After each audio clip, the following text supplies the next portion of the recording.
بسم اللہ الرحمن الرحیم۔ حضرت ابن عمر رضی اللہ تعالیٰ عنہما سے روایت ہے کہ حضرت عمر رضی اللہ تعالیٰ عنہ نے رسول اللہ صلی اللہ علیہ وسلم سے عرض کیا، اے اللہ کے رسول، اگر رات کو کوئی بندہ کسی بندے کو احتلام ہو جائے تو کیا کرے؟ تو اللہ کے نبی صلی اللہ علیہ وسلم نے فرمایا کہ اغسل ذکرک ونم، گندگی کی جگہ کو صاف کرو پھر سو جاؤ۔ انسان احتلام ہو جاتا ہے کبھی کبھار نیند کے اندر، تو جب پتہ لگے یا جب آنکھ کھلے تو آدمی جلدی سے جا کر کے پیشاب کرے تاکہ جو ذرات بیچ کے اندر پھنسے ہیں وہ نکل جائیں۔ اس کے بعد جہاں تک گندگی لگی ہے اسی کو دھو لے، پھر شلوار یا جو بھی ازار ہو وہ تبدیل کر کے کوئی دوسری پہن کر کے سو جائے۔ یہی سنت طریقہ ہے۔ اور یہ احتلام ہو جانا کوئی بری بات نہیں ہے۔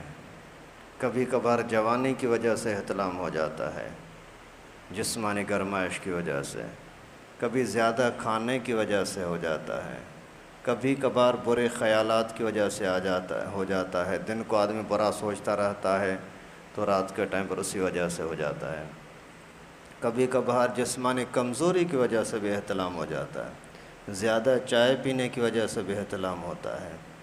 تو یہ بہت سارے سبب ہوتے ہیں، اور کبھی کبھار ہو جانا کوئی بری بات نہیں ہے۔ اگر برے خیالات نہیں تھے اور ایسا ہی آ گیا تو پھر یہ گناہ بھی نہیں ہے۔ برے خیالات سوچتے رہے اس کی وجہ احتلام ہو گیا تو پھر گناہ ہوگا۔ تو خیر، اس حدیث مبارکہ میں یہ مسئلہ بتلایا کہ اگر ہو جاتا ہے تو ایسے ہی پلیت سو جاؤ، یہ اچھا نہیں ہے۔ کم از کم گندگی کو صاف کر کے دھو کر کے پھر بھلے سو جاؤ۔ پھر احتلام کی حالت میں گھومتے پھرتے رہنا اس کی اجازت نہیں ہے۔ پھر جیسے ہی نیند ختم ہونے کا ٹائم ہوا یا صبح فجر کا ٹائم ہوا تو فوری طور پر آدمی نہلائے، اور نہانے کے بعد کہیں بھی ادھر ادھر جائے۔ اگر بندہ پلیتی کی حالت میں گھومتا پھرتا رہتا ہے تو رحمت کے فرشتے اس سے دور ہو جاتے ہیں۔ جب فرشتے اس سے دور ہو گئے نا تو کوئی بھی مصیبت اس کے اوپر آ جاتی ہے، کیونکہ رحمت جب ہٹ گئی تو مصیبتیں آئیں گی نا۔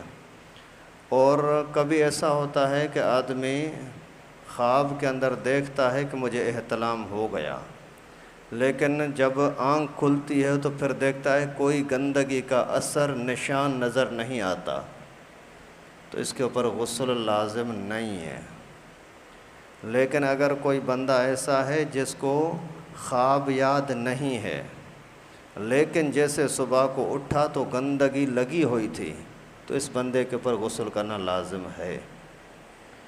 اور بہت سارے لوگ کہتے ہیں کہ سردی کی وجہ سے آدھے جسم کو دھو لینے سے غسل ہو جاتا ہے۔ نہیں ہوتا، وہ گندگی سے پاک تو ہو گیا، لیکن احتلام کا جو حکم ہے غسل کرنے کا وہ تب ہوگا جب بڑے غرارے بھی کرے، ناک میں اچھی طرح سے پانی ڈالے، پھر پورے جسم کو صحیح طریقے سے دھوئے کہ جسم کے اندر ایک بال کے برابر بھی کوئی جگہ سوکھی نہ رہ جائے۔ یہاں تک کہ اگر ناخن کے اوپر ناخن پالش لگی ہوگی غسل نہیں ہوگا، اگر رنگ کا کلر کا کوئی دھبا کہیں لگا ہوگا غسل نہیں ہوگا، مچھلی کا چھلکا اگر کہیں چپکا ہوگا تو غسل نہیں ہوگا، ایلفی اگر کسی چیز کو لگائی ہے اس کا ذرہ آپ کے جسم کے ساتھ چپکا ہوا ہے غسل نہیں ہوگا۔ یہ سمد بوند یا اس طرح کی چیزیں اگر کہیں بھی جسم کے کسی حصے پر لگی ہوئی ہیں، آپ نے غسل کیا، غسل نہیں ہوگا۔ تو ان مسائل کو سمجھنے کی کوشش کریں۔ پلیتی سے جتنا دور رہیں گے اتنا ہی رحمت کے قریب ہوں گے۔ جتنا پلیت رہیں گے، پیشاب کے قطرے ہوں یا یہی گندگی کے احتلام کے قطرے ہوں، تو آدمی رحمت سے محروم ہو جاتا ہے۔ اللہ تعالیٰ سے دعا ہے کہ اللہ پاک ہم سب کو پاک صاف رہنے کی توفیق نصیب